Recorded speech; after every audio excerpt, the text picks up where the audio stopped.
Morning friends, তোমরা সবাই কেমন আছো? আমি ভালো আছি। আমার জীবন চ্যানেলে তোমাদের ওয়েলকাম। তোমরা ভালো থেকো, সুস্থ থেকো, সাবধানে থেকো, সবাইকে সাবধানে। যারা আমার বিয়ের বন্ধু তাদের জন্য উড়ন্ত ভালোবাসা, যারা আমার কাছের বন্ধু তাদের জড়িয়ে ধরে ভালোবাসে। তোমরা আমার সাথে থেকো, তোমরা আমার কাছে। এখন আসবো সাড়ে আট থেকে আমি আমার ব্লগটা শুরু করবো। চা নিয়ে চলে এসছি, শুকনো কাটবো, আলু করি আর এই যে ছেলে কাছে রাত্রে ভাজা করেছি, আমার ঢালা হয়নি, এটা এখন ভালো।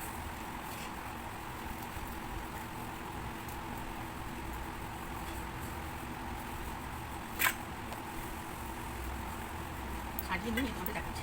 বন্ধুরা, সকালে ইন্ট্রো দেওয়ার পর চলে এলাম। দেখো আজকে কি আমার ছেলে রাত্রে এনে রেখেছি, সেগুলো গোছানো হয়নি, আজকে সকালে গোছাচ্ছি। টমেটো এনেছে, গাজর এনেছে, শসা এনেছে, ভেন্ডি এনেছে, উচ্ছে এনেছে, করলা এনেছে, বাঁধাকপি এনেছে, আর ব্যাগটার মধ্যে আছে আলু আর পেঁয়াজ। আর এই কোটোগুলো আমার সবজি রাখার কোটো, কিরম ফ্রেশ করে ধুয়েছি দেখেছো। আর এগুলো বেশ লম্বা লম্বা, অনেক জিনিস ধরে, আবার আমার ফ্রিজে রাখতেও সুবিধা হয়, জানো তো। তার জন্য এই কোটোগুলো আমার জন্য ভীষণ ভালো। আমি একটা সবজি রাখার বিরাট বড় কৌটো কিনেছিলাম, ওটা না ফ্রিজে ধরছে না, জানো তো, বড্ড অসুবিধা।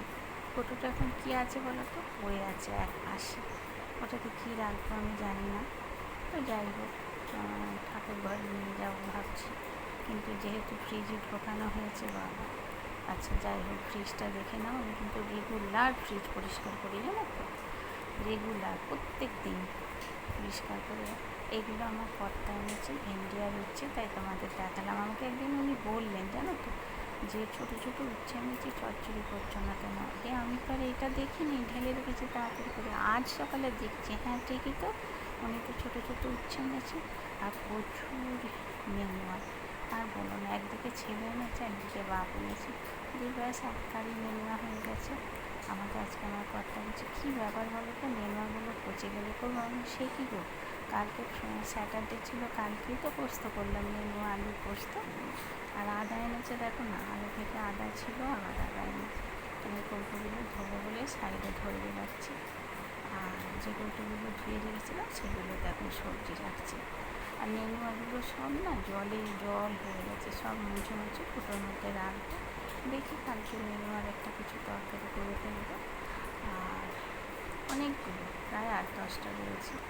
তো যাই হোক, দুজন আনলে যা হয় আর কি, ফ্রিজ থেকে জিনিস আনতে যাবে না তো কী হবে বলো। তো যাই হোক, আমাকে প্রত্যেক দিন এইভাবে সবজি সব বার করে মুছে পরিষ্কার করে ফ্রিজ মুছে তারপরে রাখতে হয়, এভরি ডে আমি রাখি। তারপরে দেখো এখানে পূজা কী করেছে বলো তো, খাওয়া দাওয়া হয়েছে, সকালে বিস্কুট চা, তারপরে এসেছে মায়ের কাছে চুল বাঁধতে, দিয়ে নিজে নিজে ব্রাশ করেছে। সেটা তোমাদের আজকে শেয়ার করা হয়নি, কালকে শেয়ার করবো না। আর আমাকে উল্টে ফেলে দিয়ে আমার সঙ্গে যুদ্ধ করছে, দেখো দেখো দেখো, আমাকে বলছে তুমি দাদুকে ছোঁয়, এদিকে আমার কোলে উঠে বসে আছে, চিন্তা করো, আর আমি হাত বাড়িয়ে বাড়িয়ে দাদুকে ছোঁয়ার চেষ্টা করছি। দেখো ওইটা খেলা।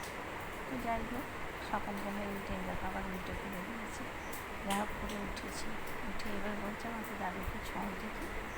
তো যাই হোক, এখন ওর মা বললো, মা ওর ফুচকার জন্য পরোটা করবো, আমাকে জোয়ানের কতটা বের করে দাও। তাই আবার ফ্রিজ থেকে জোয়ানের কতটা বের করে হাতে দিলাম। এবার দেখো না আবার কী করছে বলো তো, ওইখানে বাসনগুলো আছে, আমি তুলতে যাবো, দেখো না দূর দূর দূর দূর দূর দূর করে আমার সঙ্গে ছুটবে। ও কী করে জানো তো, আমার প্রত্যেকটা কাজ হেল্প করে, প্রত্যেকটা কাজ। এই দেখো না, সকাল আজকে রোববার, আমার ছেলে গেছিল বাজারে কী করতে জানো, আমি বললাম ধনে পাতা আনিস নি বাবু, বললো ধনে পাতা খাও না, তাই আমি বলে আবার ধনে পাতা, তারপরে নারকেল, তারপরে কাঁচা লঙ্কা, ওই দেখো নাতনিকে বলছে জোয়ান দিলাম তোর ঠাকুমাকে, আরও বলছে জোয়ান কি কেউ খায়, কিন্তু জোয়ান খেতে ভীষণ ভালোবাসে, একটা দানা দিলে ও সন্তুষ্ট। তো যাই হোক, জোয়ান খেয়েছে, তাই দাদু আমার মুখে হাঁ করে মিচিমিচি খাওয়ানো। ওই দেখো দেখেছো ছুটছে, দেখেছো। বলেছি যাই বাসন তুলে আসি, ও আমার সঙ্গে প্রত্যেকটা কাজে হেল্প করে, দেখো না, চেষ্টা করে, হেল্প করে, চেষ্টা করে। দেখো না, বাসন ও দুটো নিয়ে আসবে, ওতে বেশি ফাড়ি দিতে পারবো না, ও দুটো নিয়ে আসবে, আমার সঙ্গে পিঁপি পিঁপি পিঁপি করে ছুটবে, দেখো না, এই দেখো রান্নাঘরে রাখতে যাচ্ছে। সারাদিন ওর অ্যাক্টিভিটি দেখে হেসে হেসে তোমরা মনে যাবে। এবার ওই যে ওর মধ্যে জল আছে, ওইটা নিয়ে আমি একদিন মজা করেছি, ব্যাঙের গায়ে দেবো, ও দেবে। দেখো রান্না করে চলে এলাম। কেন বলো তো, ইলিশ মাছ এনেছে, বাটা মাছ এনেছি, বাটা মাছটা আমাকে কাটতে হবে। ছেলে মাছ ধুলো, সব করলো, আমাকে বললো মা বাটা মাছ কটা তুমি ধুয়ে নিয়ে। বললাম ঠিক আছে। 4-5 রকমের মাছ এনেছি। আমাকে বললো মা ইলিশ মাছটা একদম কাঁচা ভাপা করবে। তাই আমি এবার মাছটাকে 10 মিনিট ধরে ম্যারিনেট করে রেখেছিলাম। কীভাবে করেছি তোমরা জানতে চাইলে বলবো, হ্যাঁ। আমি দই দিয়েছি, সর্ষে দিয়েছি, সাদা সর্ষে, কালো সর্ষে, কী রান্না হচ্ছে সেটাও দেখিয়ে নিলাম। দেখো দেখিয়ে নিলাম। আর মাছটাই দেখো ভাপা বসিয়ে দিয়েছি, হয়ে যাচ্ছে, কিন্তু গরম তো খুলতে পারছি না। তারপর দাঁড়া একটু ঠান্ডা হোক, দেখো। আর এখন আমি কী করবো বলো তো, এখন আমি দেখো মাছের ডিম আর ইলিশ মাছ কোটা আছে ওটা ভেঙে নেব। কে কোনটা খাবে আমি তো জানি না। একটা দাদা আছে, ছেলে খাবে, আর ন্যাজা মেরে আছে। তো ছেলে বললো ন্যাজা মেরে কী হবে মা, রেখে দাও, পরিষ্কার করবো। বললাম ঠিক আছে।